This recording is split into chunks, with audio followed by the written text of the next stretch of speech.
Magandang gabi mga kapuso. Ito po ang mga ganap na dapat po natin abangan bukas. Dito lamang po sa Lilet Matias, Attorney at Law. Undoon ka na nga pong nagkakamalay si Ramir dahil nakakain na nga po siya.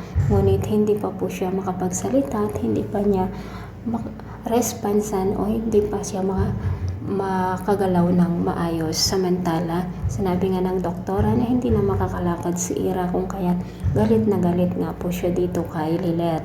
Nakapagdesisyon naman si Meredith na ngayon ang aasikasuhin naman niya ay ang kanyang anak kung kaya nakapagpasya siya na sampahan ng kaso si Lilet dito sa ginawa niyang pagtulak sa hagdanan ng kanyang anak na hindi niya alam na anak din niya pala itong si Lilet.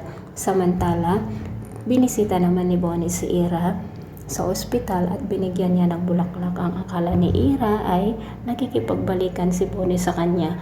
Ngunit sinabi ni Bonnie na bilang kaibigan lang at nagalit naman itong si Ira. Samantala, nang makita nga ni Lorena na nag-uusap sina Lilet at Meredith, agad itong pumunta doon upang sa ganon na ipagtanggol na naman ang ating bida na si Lilet. Nang malaman nga ni CRD na gusto nang umalis si Lilet doon sa DNR ay galit na galit ito at hindi naman papayag si Lorena na basta na lamang aalis si Lilet dito sa kanilang kumpanya. Samantala, ipinangako naman ni Trixie kay Ramir na pupuntahan niya si Lilet kausapin upang sa ganun ay madalaw niya ito sa ospital at agad naman itong ginawa ni Trixie mga kapuso. Pinuntahan nga niya si Lilet sa kanilang bahay upang kausapin na bisitahin niya ang kanilang ama para sa ganun ay ito na ang dahilan para tuluyan ng gumaling itong si Ramir.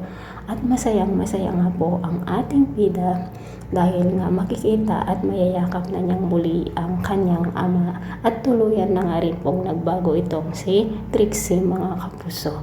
So ito po ang mga dapat natin abangan bukas dito lamang po sa Lilet Matias. Maraming salamat po. Bye bye.